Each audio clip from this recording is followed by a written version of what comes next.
The agents head to Brown Mountain to investigate skeletal remains of 2 hikers. Convinced of an alien interference at first, Mulder leaves Scully with the pathologist to scout around.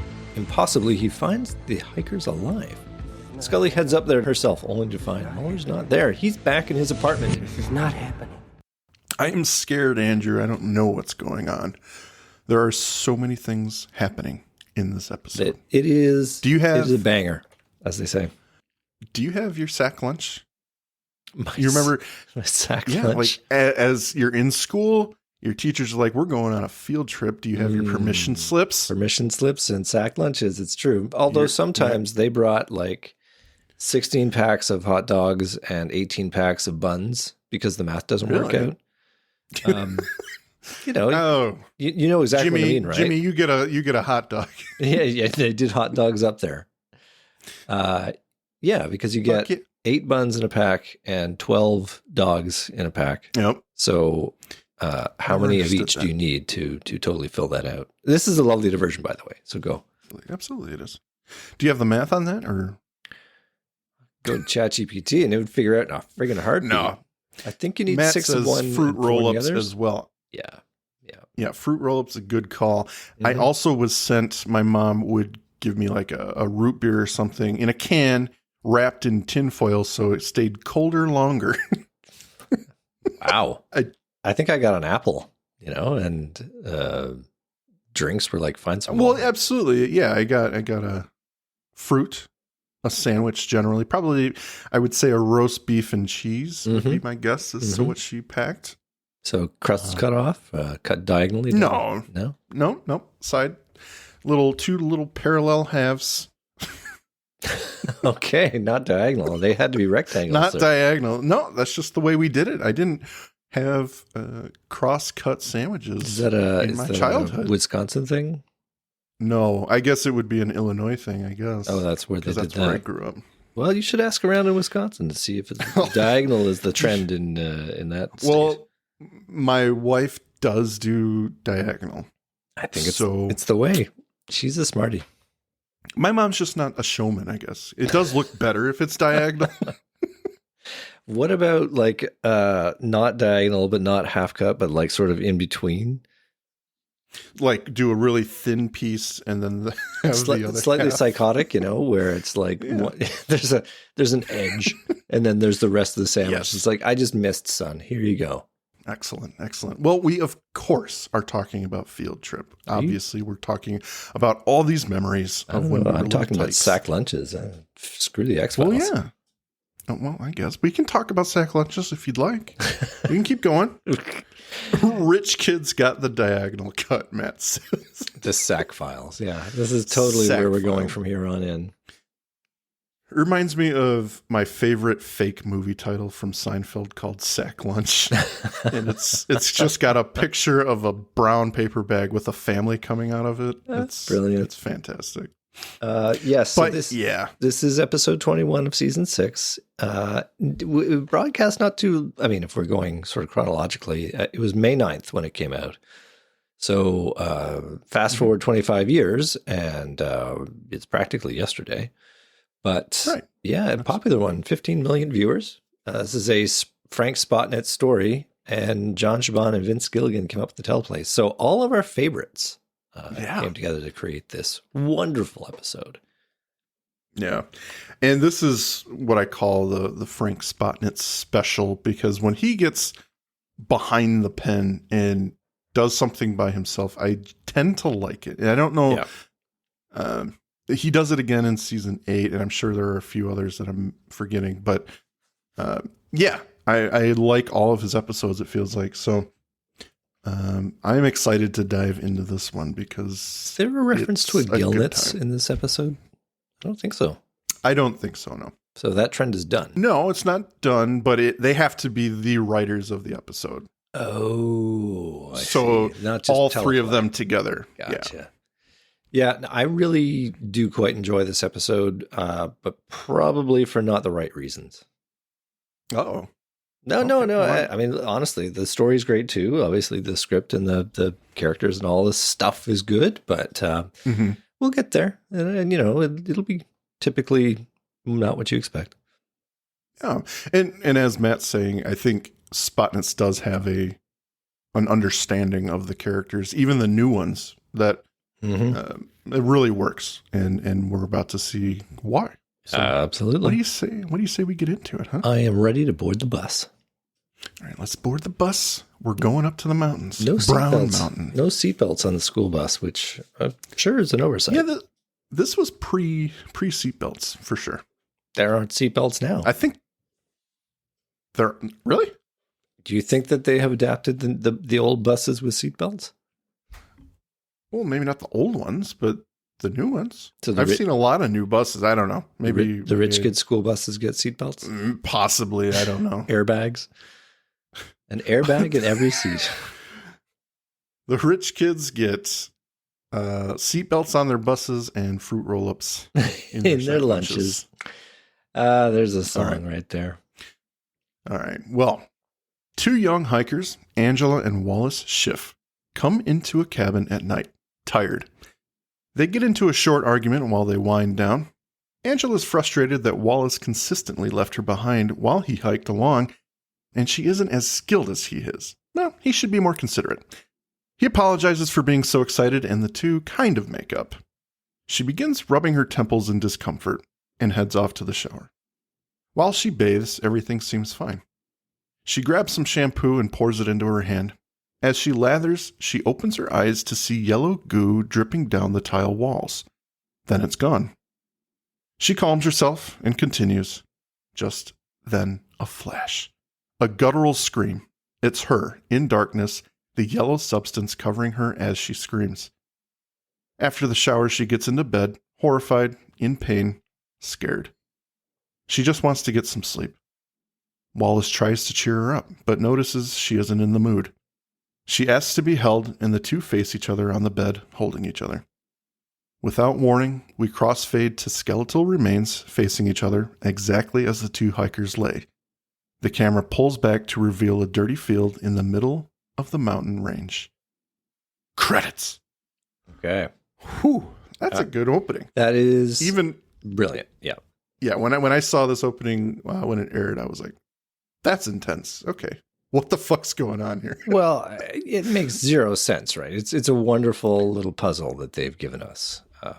Oh, absolutely. And as soon as I saw her rub her temples, it was like, you're a dead woman. I mean, classic X-Files. You're rubbing your temples, you will die. You will not make it out of this opening. Either there's going to be a cranial explosion, or you're going to kill somebody in a psychotic rage. But, you are dead. Somebody around you is dead. There's a lot of death. But credit to the Fox execs to throw in a woman in shower scene, like right off the hop. Hey, they could have been raunchy about it, and they were not. So True. I have to give them credit on the opposite end for pulling it back, avoiding the candles. They restrained themselves. Let's get some titties. As she's like, I'm going to have a shower. And she walks in slowly disrobing, and like the camera pans back behind the shower. That would have been a much longer scene if it was made today. Yeah. I promise you that. Totally. Lighting a candle and the 80s synth pop music coming in the background. Oh, absolutely. No, it didn't happen. So good on you, execs. But it's a gripping opening. I think the mood of it is handled very well. There's no real music, just kind of stings of Mark Snow. Yep. I like that they kept the focus on Angela, that it was highlighting something wrong, something with her. It's like contained within her. And then I do have to call out that freaking scream transition. Oh, yes. And that lovely sting there. That is pretty great. Yeah. Very good stuff. And it's Robin Lively playing Angela Schiff. And we see her in not in other episodes, but I know I have seen her in other shows. Well, I'll let you call her out. Yeah. I'm going to call out David Denman. Okay. Who plays Wallace. And he, of course, plays Roy in The Office, Pam's poopy boyfriend at the beginning of this show. So does a great job here and there. So God, was it 24? Where did I see her? Oh, she was Saving Grace. Oh, no, a lot of singles. I'm sure it was. Well, I'm going to continue. No, while you damn figure it. this out. Not while I'm scrolling. Back at the FBI headquarters. You interrupt me when you're ready. In the office. Gordon McGibbon's Life on Normal Street? What the hell is that even? She was in 40 episodes of it. You haven't seen that? I have no idea what that is. Okay, I guess I'm wrong. She looks like somebody who was on 24, but I guarantee you've seen her somewhere else too. Maybe she was on 25. Oh, bravo. Let's continue. Okay. Mm-hmm. In the office, Mulder shows Scully photos on the projector. The skeletal remains fill the wall. Angela and Wallace Schiff, married, last seen hiking on Brown Mountain, North Carolina. This is the condition they were found in, holding each other, skeletal remains. Scully rules out predation, and Mulder also points out they're not wearing any clothes. She surmises it's a double murder, one with ritualistic overtones. The bodies stripped and skeletonized, possibly by boiling or with some acidic solution. The arrangement of the bodies might have some meaning to the killer or killers. But Mulder points out the size of the operation she's describing, and there's no evidence at the scene. No tire tracks, footprints, nothing. He then comes to his theory. It's Brown Mountain, Scully. Hello? The Brown Mountain lights are a phenomenon dating back 700 years, dancing over the peak. They have no explanations, scientific or otherwise, and this leads to his theory that aliens, of course, might be involved. She finishes his thought, however, with a skeptical bent. Aliens who travel light years with nothing better to do than buzz the same mountain for hundreds of years. He admits it sounds bad when she says it, and she begs him just to come to the simplest, most logical conclusion just once in their career together. But he takes it in a more serious tone here. He interrupts her and asks her plainly, "In 6 years, how often have I been wrong?" She scoffs, but he continues, "We do this every time. I bring up a theory, you beg me to be logical, and in the end, who winds up being right?" Hasn't he earned the benefit of the doubt? I have. So, yeah, and Conrad points out too, he hung a hat on it. Like, this is the best. Yeah. Almost, well, that's not the best part of the episode, but it is pretty damn great because it is drawing a line. Speaking for the audience. Yeah, he is. And for the writers, for that matter. Like, it is kind of meta, where they are describing the thing with the thing, but it is ultimately about the fact that they always have this dynamic in the last 100 and however many episodes they've done. They always rely on this, and it's wonderful that he calls it out. It's so self-referential, and it's the beginning of an aesthetic we're going to see through the rest of the episode, where they are essentially taking a piss out of how the episode is built, and they're both wrong. Well, ultimately they're both wrong. Kind of. Yeah. But the dynamics of how a script works are going to feature heavily in this episode. And I'll call it out when we get there. But it starts a little bit here by essentially drawing attention to the fact that it's always the same kind of tropes in the script. Well, we go now to Boone County Morgue in Asheville, North Carolina. The coroner pulls out the drawer with one of the skeletons on it. Considering the time frame, the coroner is at a loss for what happened to this person. Scully verifies that these are in fact Angela and Wallace and not 2 other bodies that have been missing for 6 months or so. But the coroner triple-checked the dental records. There's no doubt about it, these are them. He hands them a file to review. The coroner offers some directions as Scully scans the corpse. She swipes some yellow goo from the underside of one of the bones with a rubber glove. The remains were found in a swampy area. It's got to be some sort of organic material, possibly bog sludge. Mulder takes the directions and asks Scully if she's joining him, but she intends to stay for a thorough examination. Mulder pulls up in an SUV to a secluded forested area. These are small fields of grass interspersed throughout, and as he walks, he sees something in the dirt. Crouches down to investigate.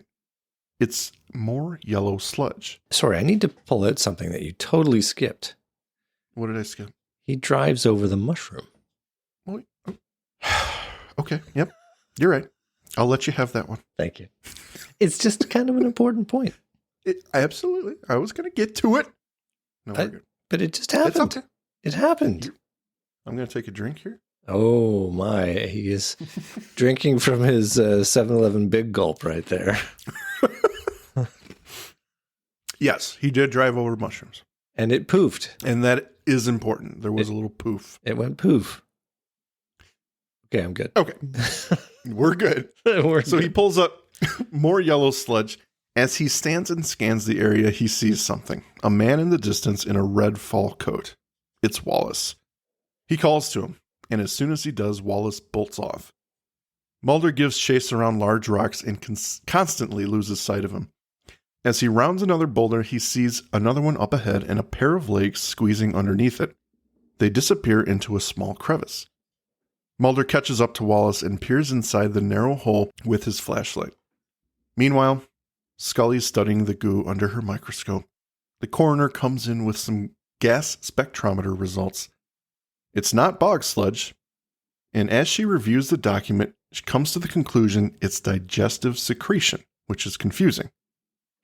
He says it's pretty close to stomach juices, but points out chitinase, strictly plant, also digestive.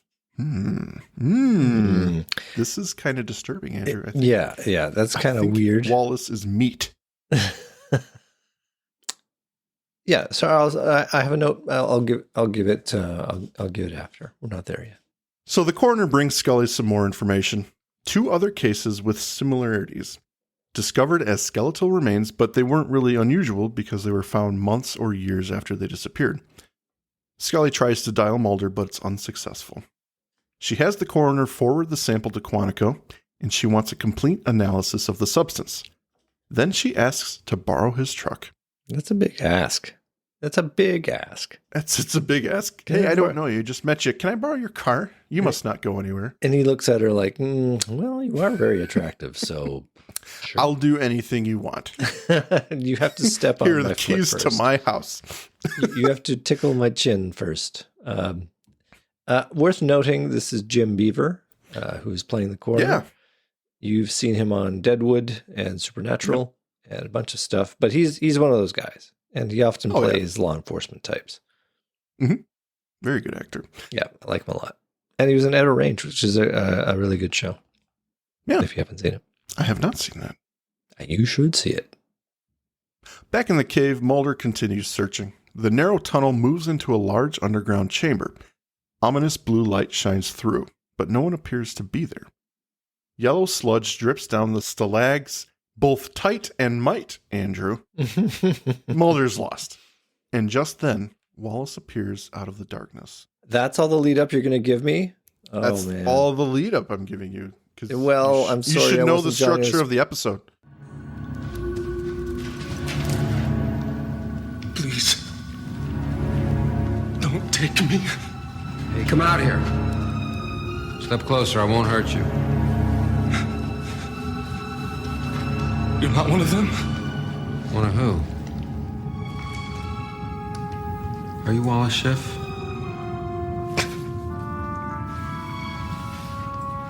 Well, I hate to tell you this, Wallace, but you're supposed to be dead. They found your skeleton not 200 yards from here. It's fake. They put it there. Who put it there? You know who. The Brown Mountain Lights. They abducted us. Me and my wife Angela, they took us on board there. Oh, God. Wallace? They found your wife Angela, too. Lying right alongside your skeleton. No. Don't you get it? They faked our deaths. They have that kind of technology. Who the hell would be looking for us if they thought they'd already found our bodies? You see? They returned me, but Angela, she's still up there. Been experimented on, and I can't. I don't know what do I do? Outside, Scully rolls up in the coroner's truck after having stolen it from him. She parks next to Mulder's and gets out. The area is abandoned. She calls to Mulder but gets no response. In the mud, she sees Mulder's tracks leading a bit away. Her foot crushes some mushrooms by accident. Dust blows in the breeze. Dust or spores? Totally coincidence to what's going to happen. She notices it and keeps moving into the hills. Back inside the cave, Mulder seeks an exit, but Wallace points behind him. Mulder's confused. A rock wall was there a moment ago. And Wallace begins to claim the aliens are messing with their minds. He can't tell what's real. A rumbling starts and Wallace hides in fear as a brilliant light begins shining down from the small cracks in the rocks above, scanning, searching. Wallace runs off and Mulder is forced to pursue. The light sweeps over the camera and smoothly cuts to Scully shining her light into the small crevice that Mulder and Wallace crawled into. It's a dead end, though. She sees boot prints leading out and calls for her partner once again. This is getting scary. How could they crawl into nothing? Okay. So this is where I really dig it. Because you're looking at a play on time and space within the script, and the conventions of a script are being subverted. If I was going to look askance at one thing, it suggests that there's an intelligence drawing in these characters that are hallucinating. Like they need to physically move themselves underground, and it starts by them crawling into the hole, right? Because Mulder's outside, he sees Wallace Schiff walking around, and he chases him, and then he crawls inside, and it begins with the hallucination. I mean, I hope nobody is going to mind that I'm spoiling it. The hallucination of Wallace is outside, and it's brought on by the poof. But it suggests to me that there is an intelligence directing Mulder's hallucinations such that he crawls inside. Because that is otherwise too much of a coincidence that Mulder's hallucination would bring him to the source of danger. And I'm okay with that. I just hope that there was some thought in the writer's room that it is an intelligent mushroom. Because that's the only way it makes sense to me. If it's just accidental that he goes down there, that his hallucinations bring him down, I don't buy it. Right. So inside the cave, the light continues to scan slowly. Just moving on. I love it. No, you're good. You're good. You explained it very well. I didn't think. Okay. Wow. This is rare that you just take it. You're like, no, that's great. Move on. Well, I think the problem, not problem, but we're never going to have that answer with why they do what they do, because the way I interpret it is, I mean, obviously it acts really quickly. Poof, the hallucination, as soon as the freaking stuff hits your nose, you're done. Yeah, you are looking for the entrance and getting your body in there. My wonder is how, I mean, Mulder being Mulder and chasing something he thinks he sees immediately, I don't know that the plants per se can make up for that. So my interpretation of this hallucination or hallucinogen is that it just makes you stop where you're at. So basically he goes under almost immediately. He becomes paralyzed or something, and he's imagining everything we're seeing. I don't think what he's doing when he sees Wallace is actually him doing it. That's just my interpretation. Script disagrees with you because Scully is following his footprints. Is she? Or is she? Or is she doing it in her mind? Because I think she's doing it in her mind. Okay. I think we're going to agree to disagree there, but that's fair. Cool. That's fair. No, I dig your interpretation. Yeah. Okay. So where was I? Okay, inside the cave, the light continues to scan slowly. The two men hide from it until it slowly fades away, bathing them in darkness once more. Wallace lights a lantern, which he got somewhere. Even if it's a hallucination, it's weird. The aliens didn't find them, but Mulder believes they should have. Maybe they were searching for something else. They head deeper into the cavern, and in the distance, they see Angela on the ground, unconscious. They run to her aid and help her recover. A short time later, Wallace retrieves some water from a tiny channel. We see it drip lightly into a cup, but then we see the yellow sludge replace the water. Wallace is unfazed by this event. Mulder, meanwhile, is trying to get the information from Angela. She describes the lights all over the park, being taken the general abduction scenario we've heard and seen countless times on the show. Men were there. It was a featureless room. As she begins sobbing, Mulder scans the back of her neck for marks, and she has a scar. He informs them it's an implant. Then Angela begins talking about remembering a drill. Mulder has his concerns. Everything she's said is textbook abduction, but he doesn't understand something. Their bodies. He's never seen that in all the literature. Wallace brings up cattle mutilations, as Mulder did to Scully earlier in the episode. Maybe it's part of their tests. But Mulder waves it away. There's no precedent for that. He prompts everyone to leave, but Angela senses the aliens are coming back. Wallace begs Mulder to hide, but instead he walks towards the light. The whole cave rumbles intensely as Mulder disappears into it. The light increases to absorb the camera and then dissipates into the number 42, Mulder's apartment door. Okay, I think this is more fuel to my theory that there is an intelligence directing his hallucination, because their insistence that he doesn't leave is, I don't think it's accidental. Like, I think Angela and Wallace are proxies for the big mushroom entity, and they just want him to live in the fantasy, whatever reason behind it. Fair enough. And I don't agree with you, but I do get senses of that. So you might be right in that. I get that sensation from Skinner later. I get the sensation from Scully. The shifts, they don't want him to do something or stop resisting. Yep. Or Mulder, you're crazy. Your report's fine. There's nothing to worry about here. Or Scully, stop worrying. Your report's fine. I get that, but I don't know if I buy it. Like, in my head, I think it's cooler if she's using her brain, or they're using their brains to create these characters who would say these things, or who would act a certain way.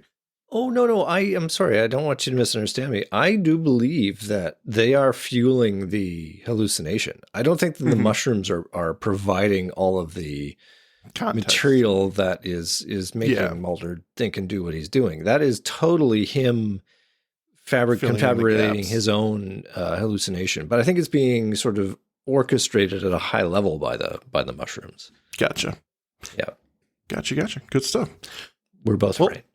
We are both right. Everyone's right, because you can't really be wrong. Right. Scully arrives at Mulder's door and knocks on it. He opens it cautiously, making sure she wasn't followed. She's upset. He left North Carolina without letting her know. He lets her in. Her frustration turns to confusion as she sees the shifts sitting on Mulder's couch, scared. He introduces her, but Scully's lost. There's no way this is them. She ID'd their remains herself. They inform her the aliens planted decoys. The agents sit down and Mulder asks Scully to gently put aside her scientific bias. Her life is about to be changed for her and for everyone on this planet. He was out there. A smile washes over his face. I found it. The truth. Angela tells her story just as it happened to Scully, but she pushes against it. What Scully understands of this case, though very little, is not what she experienced. Mulder stands and leads her to his room, not for sex. Are you sure? The room is dark, and well, they could have hallucinated that. They totally could have, and it would have had a perfect out,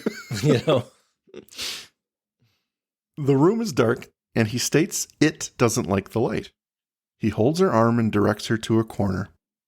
A thin hand with elongated digits reaches around a box, and a gray alien head peers around. Her face betrays her shock. I abducted him, Mulder says with a boyish smile.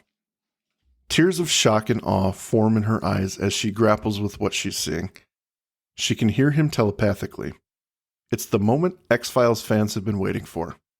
For Mulder to prove he's been right the whole time, that aliens do exist, and that their understanding of existence will change forever. We just need one more thing, Andrew. We need to hear her say it. Good news, because Scully comes back into the living room, she closes the door behind her, and she begins telling Mulder he was right all these years. Right about the abductions, the UFOs, the lights. Mulder begins asking about the skeletons, the decoys, and what she makes of that. What should continue to be a moment for both of them turns into confusion. Mulder's not buying this. Everything Scully is saying is the opposite of what the person he knows would say. He begins rubbing his head slowly. Cut to the kitchen, and Mulder's splashing water in his face. The water momentarily turns to sludge, then back to water. He goes back to the living room. Nothing's making sense to him the more he thinks about it. Rubbing his head, he closes his eyes. When he opens them to look at Scully, a film of yellow sludge momentarily covers the image and disappears. He looks to the shifts on the couch, who are there, and then slowly melt away in bubbling yellow goo. He looks at Scully, who then does the same, leaving him alone in his apartment. Crossfade to an underground cave. The camera tracks through the cavern, which is covered with stringy yellow roots and webbing, all covered in the yellow sludge. We come to rest on an upright Mulder, absolutely covered as well. His eyes flit about as he fights with his mind in a partially awakened state. Excellent scene, Andrew. Excellent. Oh, yes. Oh, yes. And it's the reveal. We pretty much know how this is going to play out from here on out. We get an idea of what's happening, I should say. And if you didn't know it already, this kind of lays it out for you. They are, in fact, being seduced by the plant and being eaten alive. And as Matt points out, not great CGI. No. Not great for sure. But not 99, come on. That they rendered it overnight to get that effect. Yeah. Yeah. So there are a couple analogies that I think are worth drawing on, or at least that they're drawing from their own playbook here. And the first one is the VR moment from Kill Switch, where he's in VR and being tended to by all the hot nurses, and they turns out he's lost his arm and such. So yeah, the idea that you are in a reality but not in reality. But I like this better because it's your brain messing with you, not, amazing VR, which wasn't possible and probably still isn't possible to have that level of reality. Not like that. No, exactly. So that works for me. I love that Scully and Mulder have this moment.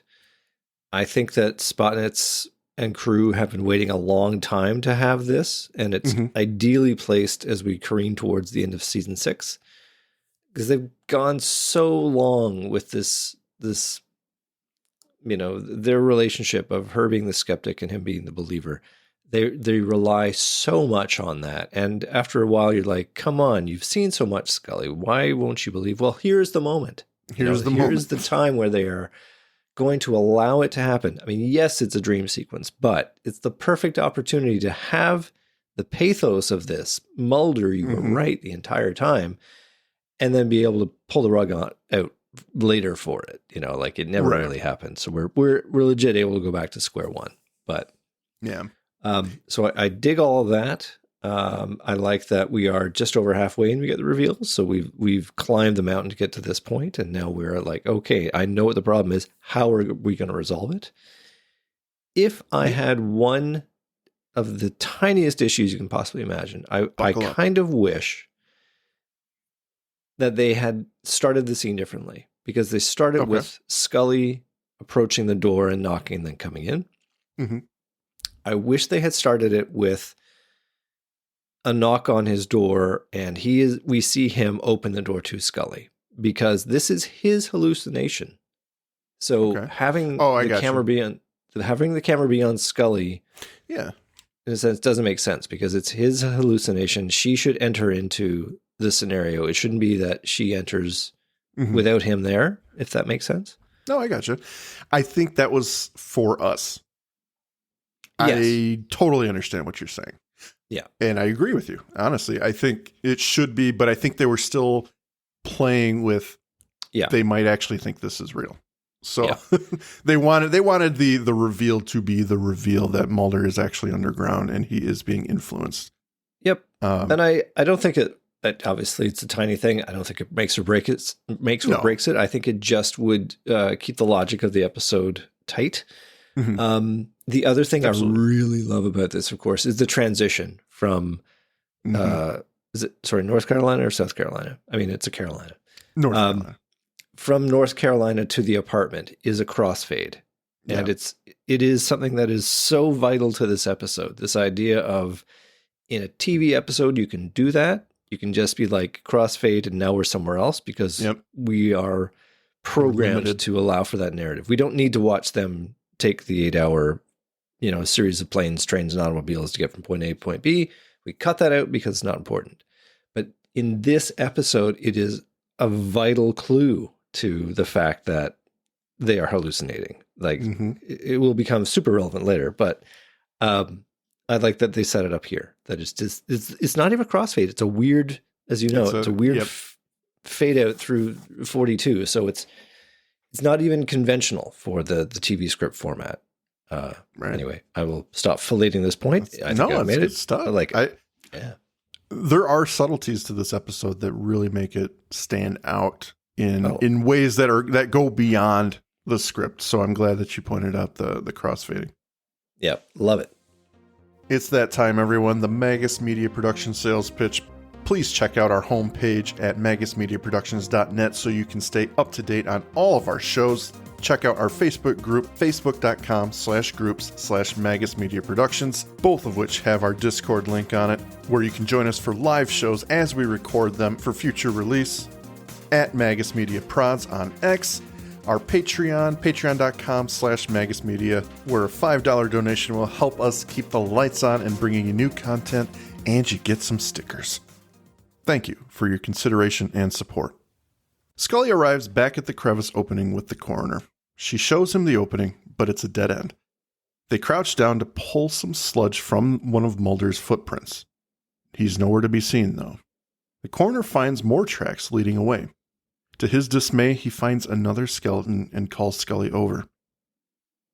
Back in the lab, Scully just looks at the skeleton. The coroner comes in with a file, dental records. She puts them up against Mulder's, identical. She can't believe what she's seeing as she slowly walks back to the skeleton. This is what's left of her partner. She asks if the digestive secretion could have done this, but the coroner seems doubtful. It's plausible, except there's no sign of it here. How can that be? She wipes under the side of the bone like she did before on Wallace. Nothing. The coroner then offers the logical explanation. It was murder, one with ritualistic overtones, stripped then skeletonized by use of boiling or some acidic solution. He consoles her. They'll take care of him and get the body to Washington. The coroner totally echoing Scully's sentiments from earlier on. Yeah. And you catch that stuff throughout the episode. They word for word.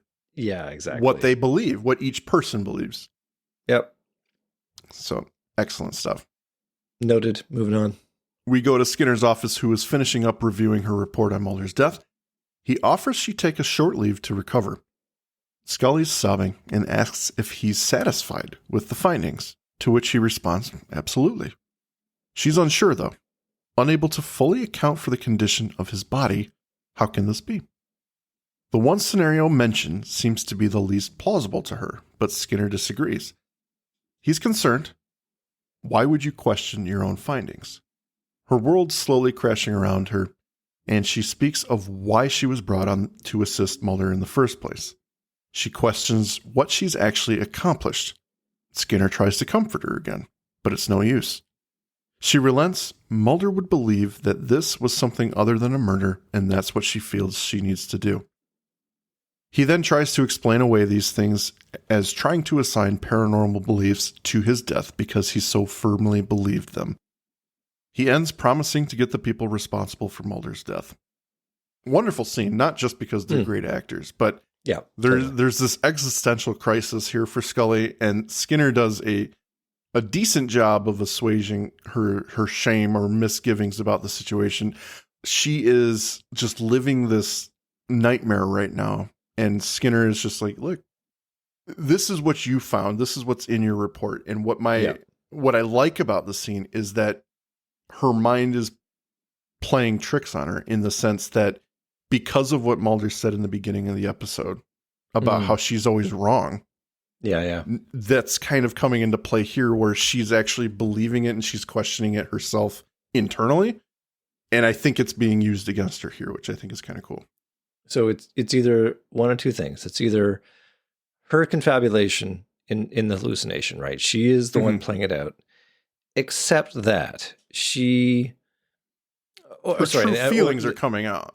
Yeah. Okay. So it's either totally her making this up, or it's what I believe, which is the mushroom entity is influencing her hallucination. It is the voice of Skinner saying, "Your report's great. It's time to move on. You know, don't concern yourself with what actually happened here. We're good. Take some time off." As opposed to think about it more, really try and delve into it, because at some level, maybe, Mushroom Pants knows that if you do struggle, you will see the truth and try and escape. And that's what it does not want. So again, it's the same thing as Mulder is seeing from the shifts. It is, just stay here, don't leave. Because if you leave, maybe you're going to get closer to the truth, and that's what's going to let you get out of here. Absolutely. It's multi-layered, and I do dig the scene a lot, but ultimately, I think that's what it is. I think it's the mushroom that is playing through Skinner, but through her hallucination. It's not programming Skinner. I think it is programming her hallucination of Skinner. That's very true. And I think, as Scully comes to say later, it wants to make the victim complacent. So each time someone has an issue with something, Scully or Mulder, the person on the other end is like, no, calm down, relax. Yeah. This is all good. Stop doing stuff and just let it happen. Now, interestingly, Scully's hallucination is that Mulder has died, whereas Mulder's hallucination is that Scully has finally agreed with him. So I think they both sort of... The things they most want in their lives. She wants Mulder to die, and he wants her to agree with him. She just wants him to die. The truth comes out, Scully. It goes all the way back to Demons when he is suspected of killing someone, and she's like, I might get out of this. Yeah. Finally, this nightmare, he's going to go away for life. A new partner. She just wants him to die. Yeah, that's funny. I really, because you'd think it'd be what they most fear, but then that doesn't line up with what he's doesn't line up with what Mulder's thinking. Yeah, exactly. Man. Well, you could react to the mushroom gas differently, I suppose. I'm sure not everyone reacts the same way. No, some people just cozy up in a field and embrace their partner and turn into skeletons. Well, Scully gets off the elevator in Mulder's apartment and walks down the hall. It's a long walk. The camera follows her the whole way. Frohickey opens the door to an apartment full of people, mourners remembering Mulder. Skinner's there too. People continue to give her glances of sorrow. And here, Byers strikes up a conversation with her. How are you holding up? I still can't believe it. Neither can we. I half expect Mulder to come knocking at that door. Surprise. This'll dull the pain. No, thank you.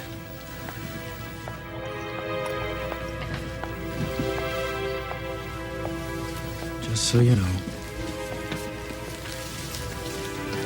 we've launched our own investigation. I was beginning to think that I was the only one who was at all suspicious. We'll find him. We'll find him and we'll make him pay. Find who? The son of a bitch who killed Mulder. I hope you're not offended, but we managed to get a hold of your report. I must say we were impressed by the thoroughness of it. Especially given the circumstances. I don't understand. We concur with your findings. Clearly this was a ritualistic murder. Those are not my findings. You guys believe that too, that Mulder was murdered? It's the obvious answer. No, it is not the obvious answer. We believe his body was stripped, then skeletonized, possibly by boiling or the use of an acid solution. We'll make that monkey pay. What the hell is wrong with everybody? You guys, there are unanswered questions here. Am I the only one that's asking them?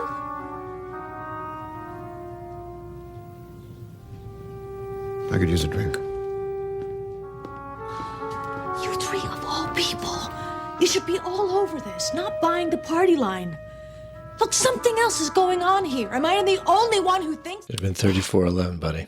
34:10 is just not quite long. What I showed it was she definitely finished that. She said, "Am I the only one who thinks that?" That's how that ends. Okay. Well, I'm glad that you finished that so that people know. Great scene, though. I mean, Excellent you know me. scene. Got a love affair with the lone gunman. Yeah. But there's also some weird... Okay, Frohickey goes to get a drink. Obviously, okay, that's normal Frohickey. But if you notice, the bottle just gets bigger. He puts down the cup, he gets a bottle. And then Langley, he's actually my favorite in this exchange. Because well, the tuxedo t-shirt, first of all. Absolutely that. He's still himself, and this is what Scully imagines him to be. She still gives him that agency to be a goofball. But what I like is his response, well, it's the obvious answer. Yeah. I don't think he did it on purpose, but it's so deadpan. It's like the plant's last-ditch effort to get her to not do anything. This is the obvious answer. No, it's not. I wonder, though. I hadn't thought about this before, but now I'm big braining it. Okay. What if the fact that people keep on echoing her phraseology back to her, you know, the ritualistic murder with overtones of whatever, that phrase keeps on coming up, right? Mm-hmm. Ultimately, this is her hallucination. And in my view of things, it's being directed at a grand scale by the mushroom. Mm-hmm.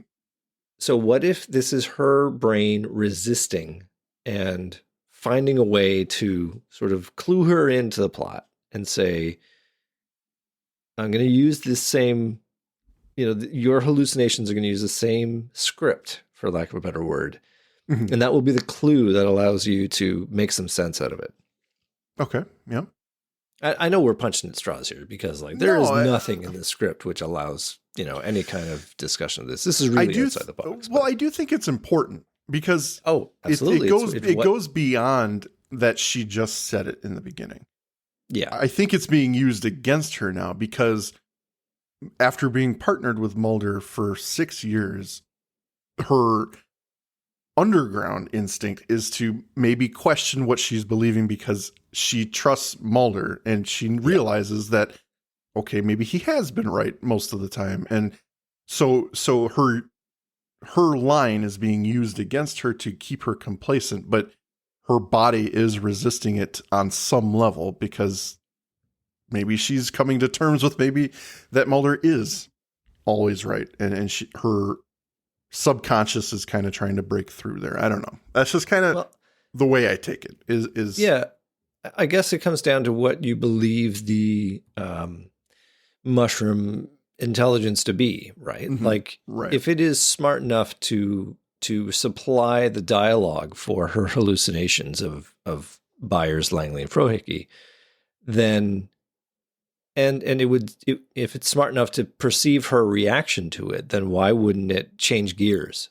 Why would it insist on using the same dialogue, which is clearly just working her up? So that's why I think that it's not that fine detail of a hallucination manipulator. I think it's trying to just make you complacent and put you in the right zone that you will fill in the blanks. But Scully's just too much of a smarty to let that happen. Oh no. And that's the thing for me is the way you explain it. And I totally understand why you believe that the plant is maybe directing some things. Mm-hmm. I get why you believe that. It does look like that in instances, but I think the reason I come at it in the way that I am, where I want to believe, no pun intended, that whoever the victim is has agency in what they're hallucinating, not just the people that they see and things like that, but I think it has to do with their willpower. And Mulder mentions at the end, how did we just will our way out of a chemical hallucination? Exactly. I don't think that, the Force is with them and they're just two strong people, but I do think that they're analytical people, and a lesser person or someone who does not deal with that every day would succumb easier to a hallucination and just let it happen and just be complacent with what they're feeling and seeing. Whereas these two, I think they are so analytical about everything because it's the basis of their job that their nature is to question things and get to the bottom of things and not be complacent. I don't know. I just feel like the words being used against Scully this is what she believes, but now she's putting a lot more thought into it since Mulder said what he said. So I think there's two parts of her brain working against each other, I think. And that's, maybe that's what this hallucination or this hallucinogen does, is it just plays up paranoia and doubt and fear and things like that. Whereas what you're describing is more direct, like, okay, I'm going to get in there and use something against it. Like, I never thought of the plan as having some sort of like intelligence outside of create the hallucination. I may not be explaining it very well then, because I don't think that it has a super intelligence, but I definitely don't think it has a super intelligence. I think it has it has a design at play, like what it wants, but it is not so well developed as to know that if I make Byers say this and I make Frohickey say that and I make Langley say this other thing, then I will get what I want. I think, though, that it can, at a grand level, suggest, it's time for Mulder dying will be the thing I pull a thread on, or I will, maybe not even that. Maybe it's Scully who transmits this idea that, oh no, Mulder must have died, and now she's, her hallucination is going to go off on that tangent. In fact, I don't think that if there's an intelligence there, I don't think that makes sense, because it wouldn't be stupid enough to know I got to hammer on this point of the ritualistic murder, because it would see the result it's having and realize that is counterproductive, and it should change gears, but it doesn't. So that's where I go back to it. It generates this complacency mindset. The victim fills in the blanks with the hallucinations, but Scully is just observant enough to realize that, her brain is doing this to herself or something. But I think we are kind of saying the same thing, just with different words. A little bit. Yeah, definitely. Yeah. Well, to finish off the scene, as soon as she finishes yelling, she begins grabbing her temple in pain. The yellow film falls over her vision as she looks around the apartment. Skinner offers to call her a cab, but she's not having it. He tries to get her to see reality. Mulder's gone. She begins yelling. Something else is going on, and she screams at him. Where is Mulder? A knock at the door. Everyone's looking at her. She moves to answer the door, and in walks the man of the hour, Mulder. He steps in, and in the next blink of her eyes, everyone is gone from his apartment. She's at a complete loss for words. The two discuss the situation. The apartment, again, is empty. Mulder's casket is now gone. Scully leads the conversation, asking questions about how he got there. Why did he knock on his own apartment door? Neither of them remember getting to the apartment. As the conversation continues, Mulder's on the couch, sitting, processing. He does look a bit uncomfortable, I will say. Like, what she's saying makes sense, but he's physically fighting it with every twitch of his body. I don't know if you noticed that, but he just looks uncomfortable in this conversation. Yep, totally. She comes to the conclusion that whatever this is must be a hallucination. This is the X-Files part of the story. Combined hallucinations. I'm all right with it.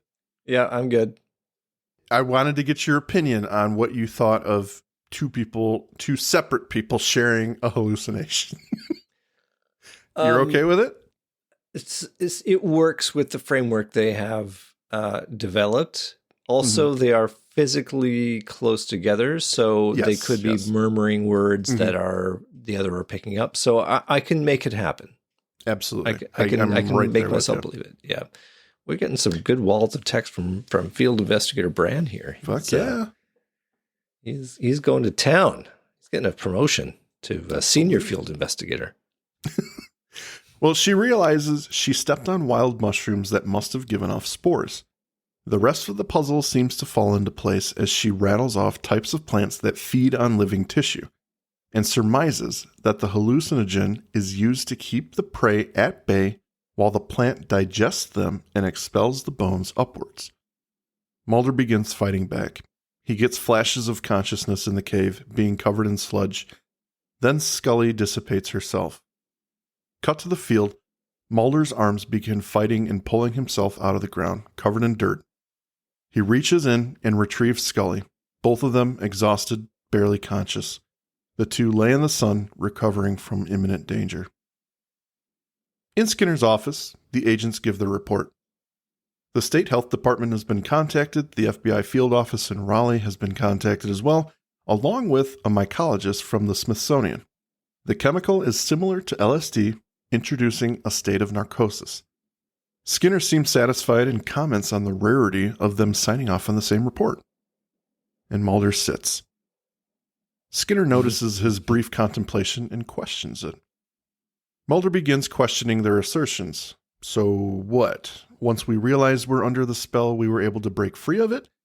Noting the impossibility to will themselves out of a chemical hallucination, he begins arguing with both Scully and Skinner, who are content that they are escaped. Mulder insists this isn't real. If they were being digested for half a day, where are the marks? Deciding to prove Scully that they are experiencing a hallucination still, he pulls out his pistol and shoots Skinner twice in the chest. No ends effect. His career. Right, that's one hell of a risk. Oh, guess I was wrong. Awkward. Skinner just explodes in blood and just keels over. Oh. I guess I can be wrong once in my career. Just credits roll. Well, I guess it's not 98.9 anymore. Yellow sludge begins oozing out of his chest to Scully's horror. She looks at Mulder, who then dissipates into yellow goo. We're back underground. The yellowish roots and strands cover their bodies as they are next to each other, being digested. Both of them half awake, muttering the dreams to each other and themselves. With every ounce of Mulder's strength, he pushes his hand upwards, trying to break free. In a dramatic finish, his hand pokes through the ground, and agents searching for them see it and run to their aid. It's Skinner in the corner with protective masks among other agents. Skinner claws at the dirt, yelling to his subordinates to get them out. Furiously, they dig Mulder out and pull him to safety, then Scully. As they are rushed to an ambulance, Scully mutters the word mushroom, and the coroner corroborates her claim. We've found it. The two agents are loaded into the ambulance. The view from inside sees the agents on gurneys on either side of the vehicle, and the doors are slammed shut as it begins driving off. The camera stays with them as Mulder reaches for Scully, barely conscious. She does the same, and the two hold hands in teamwork and care for one another, each of them knowing, had the other not been there, they would have surely died. Oh, the end. No, I disagree with that last sentence. No, you don't. I do. They were saved by the quick thinking actions of the coroner and pulse finding agent and mushroom finding agent and Skinner. But if Mulder hadn't poked his hands up from the conversation, they wouldn't have found them. They may not have found them. They may not have found them. Why you gotta shit on my ending? Man. Anyway. I didn't take a dump on it. I didn't take a brown mountain on it. I just took a brown mountain on it. That's from way earlier up in the chat where Conrad suggested that was a euphemism. I didn't even see that. That's awesome. I'm going to use that from now on. Yeah, I got to go. I usually say bust a growler, but I don't think my wife likes that one. That's going to be good.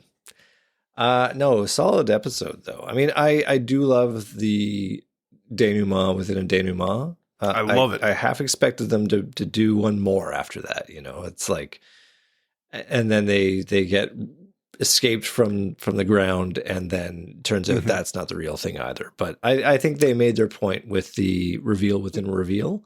Yeah. I liked it a lot. And especially because it's all started off with Skinner saying it's a rare day when the two of you sign off on the same report.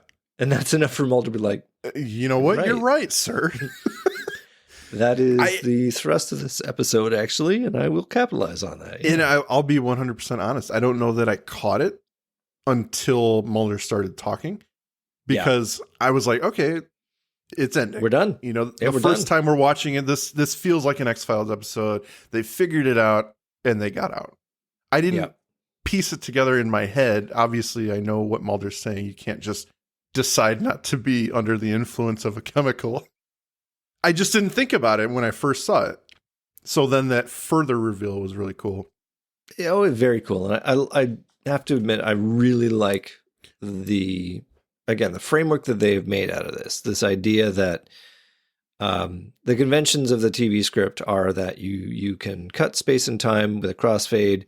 In this case, though, it feeds directly back to how they're experiencing these hallucinations. And he says, I don't know how we got here. I'm not exactly clear on how we escaped. And then they go through it and it's like, I don't remember exactly how that happened. And because in a TV show, you don't not relevant. We have even had other episodes where it's like, how did he escape from Tunguska? He just showed up in a trench coat and a suit. Exactly. And we commented on it all the time. How did they get to Canada and not discuss the case? Or yes. Or how did they travel across the country 18,000 times and make it back to the hearing? Yep. But here we don't need to question it. They're just going back to the apartment, and now their characters are calling it out. Yeah, exactly. It is a vital plot point that we don't see that travel time. So yeah, I quite dig it, actually. It's pretty good. Yeah. Well, as far as final thoughts go, I mean, I don't have a lot to say about this other than a brilliant script, well executed. I think I've always said that it comes down to the script, and oftentimes there is something which falls apart, and that's where it descends for me. Never happened here. It was amazing. And I really dig it. I mean, it's one of the better Monster of the Weeks, or Monsters of the Week. I guess, if anything, it was all a dream ending is not fantastic, but they do obviously come out as heroes because they survived. They identified the threat. The FBI is going to probably torch the 10 kilometers of mushroom, and we're going to go back to normal here. But yeah. And I want to push back against that just a little bit. I know you're not using it as a bad thing, but no. The it's all a dream thing. I mean, they know ahead of time. They revealed it well in advance that this is not real. So I think what's cool about that is that we're still engaged, even though we know everything we're seeing is bullshit. What it becomes, it goes from what is this to, okay, so they're under hallucination. They're under some outside influence. So how are they going to get out of it? That's what the episode becomes, which I really think is kind of a cool turn. Yeah. And I see that Bran maybe is kind of creating some common ground between your view of the episode and my view of the episode. Please feel free. Well, he is saying that they emerged from the dirt, so this indicates that it was like a dream and less an augmented reality. Shared hallucination would demand a common setting and priming environment, so I suspect there is an intelligence shared between the dreamers, much like fungus use a web under the soil to communicate. Thinking then that it was a shared dream only because of a fungal web connecting the dreamers under the soil. Very cool. Or it might not be intelligent, but utilizes the intelligence of the victims. That's a really interesting way of looking at it. Yeah, I like it too because it is physiologically what mushrooms do, and 10 out of 10. Definitely a senior field researcher at the end of this episode, I think. That was excellent observation. Mike, what are your final thoughts of this ep? I don't need any. It's good. It's a fantastic episode. The mood has always struck me. It's suspenseful at the beginning, and the twists at the end just seal the deal for me. I think I had so much fun with this. on my first viewing, and then each subsequent viewing, I just enjoy it even more. Like this is one of those episodes that doesn't lose anything over time. You know, we can joke about the CGI and whatever, but even that, it doesn't pull me out of it. Watching it now, I'm not like, ooh, that looks terrible. No, you accept it as a creature of the 90s. I think that's okay. But I think it's just, there are nuances to this episode that obviously you and I differ on some things on this episode, the way we interpret things, but that's part of what makes it really good is, you know, normally on a so-so episode that would be like, well, that's shitty writing, but here it's actually really good, and it prompts and provokes kind of the studying of it and trying to learn, you know, what could this be or what could this mean? I think it's just the hallmark of a great episode. So yeah, and I don't need it to be served up to me on a silver platter. They give us a lot that we can draw our own conclusions. And they can be our own conclusions. You know, you can come at it one way and I can come at it the other way. Neither of us is going to be right because the episode doesn't validate it. But I'm like you. I like that they got us thinking. I think it's really great. Mm-hmm. Good stuff. Did we have any listener comments? That's a great question. Facebook decided to stop really working for me, so I will leave you to decide whether that's the case. Let's see. Listener comments. All right. Maddie Conrad. Everything after Field Trip is a hallucination. At least that's what I tell myself to prevent any mythology from being canon after season 6. Mm-hmm. Good stuff. Emmert Katanatsi says, Field Trip is so fun. It sounds like crap when you say it. She likes Mulder's line. Katie Stenlake says, I liked it. And Liza M says, the CGI in Field Trip looked janky as all get out, even in the 90s, but would the good Lord have ordained the existence of gigantic underground fungi if he didn't intend for there to be an X-Files episode about them? No, he would not. And I love it uncritically. The consensus is we all love it. I think this could have been a much shorter episode. It could have been, but we invented our own conversation about it. You know, I think that's a hallmark of a good episode, really. Absolutely. Yeah. No, excellent stuff. I really like that episode. Never skipped this one. So good stuff. And well, how often do you get to see Mulder shoot Skinner in the chest? Well, he's wanted to several times throughout the show. That's where the hallucination That's where his mind went to shooting Skinner. Only one way I can prove that this is a hallucination. I'm not going to shoot the wall. I'm not going to shoot Scully's foot. I'm not going to shoot my hand. Yeah. Or my face. I'm going to try to critically injure or fatally injure my boss, just in case. Oh, man. Good stuff. If you are done, I am done. So feel free to say goodbye to the good listeners. Lovely listeners, please be attentive when you are hiking in the Badlands of North Carolina. It's well known that there are danger spots where giant mushroom fields can just reach out and grab you. Do not step on the poof mushrooms. That will be the beginning of a bad trip. Now every time I walk in the woods, it's going to be like, what am I stepping on? What am I stepping on? Sure, especially that wasn't a poof mushrooms. Because of how fast that works. Yeah, I know. It was so fast acting, and you didn't even get a good trip out of it. At this rate, give me them. Yeah. True. Yeah.